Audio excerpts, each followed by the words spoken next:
नमस्कार विद्यार्थी मित्रांनो, सुविधा क्लासेस या यूट्यूब चॅनलवरती आपलं सर्वांचं स्वागत आहे. जी ऑगस्ट महिन्यामध्ये आरोग्य विभागाची जे पदांची एक्झाम होणार आहे त्या सर्व पदांसाठी मराठी व्याकरण हे 25 मार्चला त्या ठिकाणी आहे. तर आजपासून आपण मराठी व्याकरणाची सिरीज चालू करत आहोत. तर मराठी व्याकरणाच्या सिरीजमध्ये आज आपण वर्णविचार भाग 1 पाहणार आहोत. तर वर्णविचार भाग 1 मध्ये पहिल्यांदा आपण त्या ठिकाणी भाषा म्हणजे काय हे पाहणार आहोत. भाषा म्हणजे त्या ठिकाणी जे आहे की भाषा या संस्कृत शब्दापासून भाषा हा शब्द तयार झालेला आहे. भाषा म्हणजे आपले विचार व्यक्त करण्याचे साधन. भाषा म्हणजे काय? आपले विचार व्यक्त करण्याचे साधन. प्राणी ज्याप्रमाणे आपले विचार व्यक्त करतात त्याचप्रमाणे मानवसुद्धा आपले जे आहे की विचार त्या ठिकाणी व्यक्त करण्यासाठी हावभावाचा म्हणा, तोंडावाटे जे काही शब्द उच्चारले जातात त्याचा वापर करतात आणि आपले म्हणणे दुसऱ्यापर्यंत पोहोचवण्याचा त्या ठिकाणी जे आहे की प्रयत्न करतात. त्यालाच आपण जे आहे की काय म्हणतो, भाषा. आणि भाषा हा शब्द भाषा संस्कृत शब्दापासून त्या ठिकाणी तयार झालेला आहे. त्यानंतरचा पुढचा आहे व्याकरण. व्याकरण म्हणजे त्या ठिकाणी भाषेचे स्पष्टीकरण करणारे शास्त्र म्हणजे व्याकरण होय.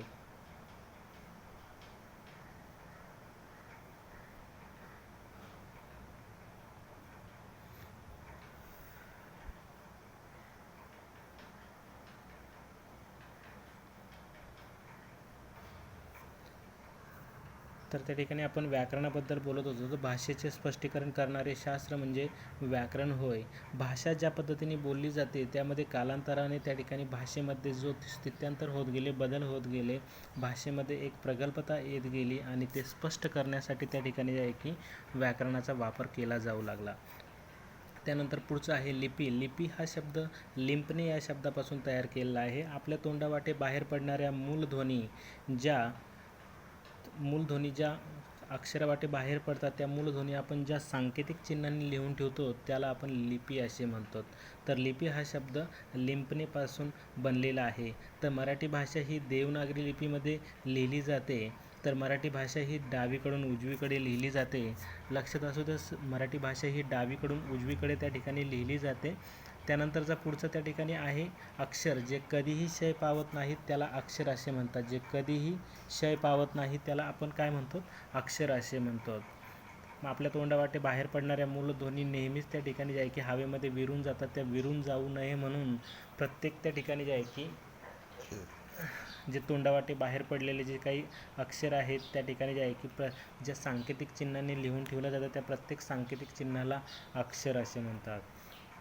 त्यानंतर पुढचं त्या ठिकाणी जे आहे की शब्द. शब्द म्हणजेच त्या ठिकाणी विशिष्ट क्रमाने आलेल्या अक्षराच्या समूहातून काही अर्थ व्यक्त होत असेल तर त्यास शब्द असे म्हणतात. शब्द म्हणजे काय? विशिष्ट क्रमाने आलेल्या अक्षराच्या समूहातून काही अर्थ व्यक्त होत असेल तर त्याला काय म्हणतात? शब्द असे म्हणतात. मग त्या ठिकाणी फॉर एक्झाम्पल त्या ठिकाणी मी म्हटलं की ब अधिक द अधिक क हे इंडिव्हिज्युअली एक एक अक्षर बघितलं त्याला काही अर्थ नाही आहे. परंतु त्या ठिकाणी बदक हा शब्द जर विचार केला तर आपल्या त्या ठिकाणी डोळ्यासमोर एक प्रतिकृती तयार होती आणि एक मिनिंगफुल त्या ठिकाणी जे आहे की शब्द तयार होतो, म्हणून त्याला शब्द असे म्हणतात. त्यानंतर त्या ठिकाणी जे आहे की आपल्याला बघायचे वाक्य.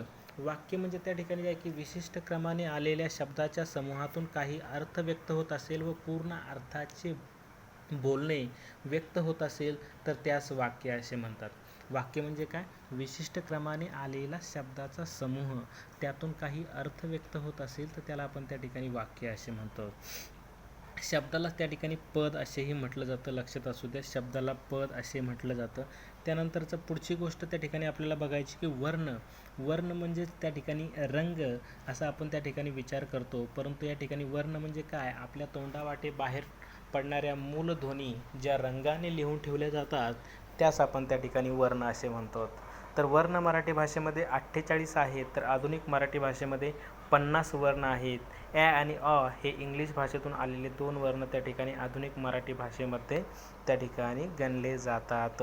मग त्या ठिकाणी जे आहे की वर्णाचे त्या ठिकाणी जे आहे की प्रकार आहेत. मग त्यामध्ये जे आहे की स्वर.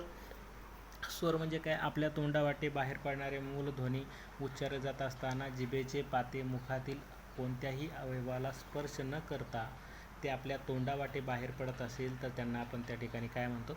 स्वर असे म्हणतो. मग स्वर किती आहेत मराठी भाषेमध्ये? 12.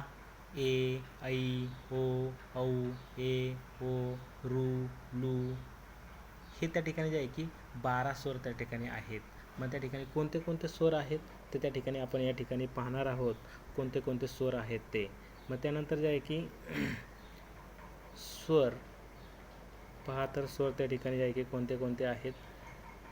अ, आ, ए, ऐ, ओ, औ, रू, लू ह्या ठिकाणी जे आहे की 12 स्वर आपल्याला त्या ठिकाणी दिसतील. त्यानंतर जे आहे की पुढचा आहे स्वरादी. स्वर आहे अगोदर ज्याच्या असा तो म्हणजेच स्वरादी होय. स्वरादी म्हणजे काय? स्वर आहे अगोदर ज्याच्या असा तो म्हणजे स्वरादी. विसर्ग म्हणजे ज्या वर्णाचा उच्चार करत असताना हचा हिसडा देऊन उच्चार केला जातो त्याला आपण त्या ठिकाणी काय म्हटलं जातं? विसर्ग म्हटलं जातं. तर त्या ठिकाणी जे आहे की स्वराचे प्रकार पडतात ते आपण पाहणार आहोत. तर स्वराचे 4 प्रकार पडतात. ऱ्हस्व स्वर, दीर्घ स्वर, संयुक्त स्वर. कोणते स्वर आपण बघितले? ऱ्हस्व स्वर, दीर्घ स्वर, संयुक्त स्वर हे आपण त्या ठिकाणी स्वराचे प्रकार बघितलेले आहेत. तर ते आपल्याला त्या ठिकाणी जे आहे की पुढे सजातीय स्वर, विजातीय स्वर असे 4 प्रकार पडतात. ऱ्हस्व स्वर म्हणजे ज्या स्वराचा उच्चार करत असताना जिभेचे पाते त्या ठिकाणी ज्या स्वराचा उच्चार करत असताना आखूड होतो किंवा जो स्वर उच्चारण्यासाठी कमी वेळ लागतो त्याला ऱ्हस्व स्वर म्हणतात. तर दीर्घ स्वर ज्या स्वराचा उच्चार करत असताना उच्चारण्यासाठी जास्त वेळ लागतो अशा स्वराला दीर्घ स्वर म्हणतात. तर ऱ्हस्व स्वरामध्ये अ, ई, उ, अ, ई, उ, रू, लू हे स्वर येतात. तर दीर्घ स्वरामध्ये आ, ई, उ, ए, ऐ, ओ, औ हे स्वर येतात.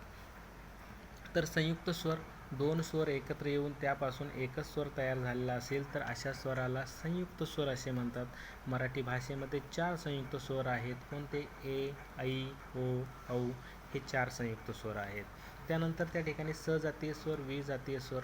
सजातीय स्वर म्हणजे एकाच उच्चारस्थानातून व्यक्त होणाऱ्या स्वराच्या जातीला सजातीय स्वर म्हणतात.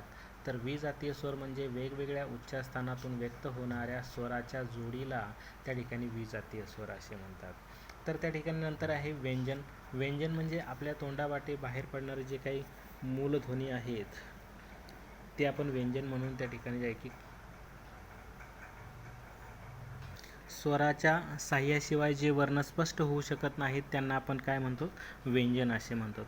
मग व्यंजनाचे प्रकार पडतात. स्पर्श व्यंजने, अनुनासिके, कठोर व्यंजने, मृदू व्यंजने, अर्धस्वर, उष्मे, महाप्राण ह्या गोष्टी त्या ठिकाणी आपल्याला पाहायच्या आहेत. ज्या वर्णाचा उच्चार करताना जिभेचे पाते मुखातील कोणत्याही अवयवाला स्पर्श करते व तो वर्ण उच्चारला जातो अशा वर्णांना त्या ठिकाणी स्पर्श व्यंजन म्हटलं जातं. क, ख पासून भ, म पर्यंत स्पर्श व्यंजने गणली जातात. तर अनुनासिके म्हणजे ज्या वर्णाचा उच्चार नशिकेतून किंवा नाकातून केला जातो अशा वर्णांना अनुनासिके किंवा परसवर्ण असेही म्हटले जाते. त्यानंतर पुढचा प्रकार आहे व्यंजनाचा कठोर व्यंजन व मृदू व्यंजन. ज्या वर्णाचा उच्चार करत असताना जास्त दाब देऊन किंवा जोर देऊन उच्चार केला जातो तेव्हा अशा वर्णांना कठोर व्यंजन म्हणतात. तर मृदू व्यंजने ज्या वर्णाचा उच्चार करत असताना अतिशय हळुवारपणे केला जातो अशा वर्णांना मृदू व्यंजन म्हटलं जातं. तर अर्धस्वर म्हणजे ज्या वर्णाचा उच्चार करत असताना अर्धवट स्वराची छटा त्यामध्ये दिसत असते अशा व्यंजनाला अर्धस्वर असे म्हणतात. 4 अर्धस्वर आहेत. य, र, ल, व. त्यानंतर पुढे आहे उष्मे. ज्या वर्णाचा उच्चार करत असताना कंठातून गरम हवेचा झोत बाहेर पडतो अशा वेळेस जे वर्ण बाहेर पडतात त्यांना उष्मे असे म्हणतात. श, श, स असे 3 उष्मे मराठी भाषेमध्ये आहेत. तर महाप्राण ज्या वर्णाचा उच्चार करत असताना हचा हिसडा दिला जातो तेव्हा अशा वर्णांना महाप्राण म्हटलं जातं. तर ज्या वर्णाचा उच्चार करत असताना हचा हिसडा दिला जात नाही अशा वर्णांना अल्पप्राण म्हटले जाते. तर आजच्या ह्या लेक्चरमध्ये आपण वर्णविचार भाग 1 यावरती फोकस केलेला आहे. पुढच्या लेक्चरला वर्णविचार 2 यावर आपण लक्ष देणार आहोत. पुढील लेक्चर पाहण्यासाठी हा सुविधा क्लासेस हा चॅनल तुम्ही सबस्क्राईब करा. धन्यवाद.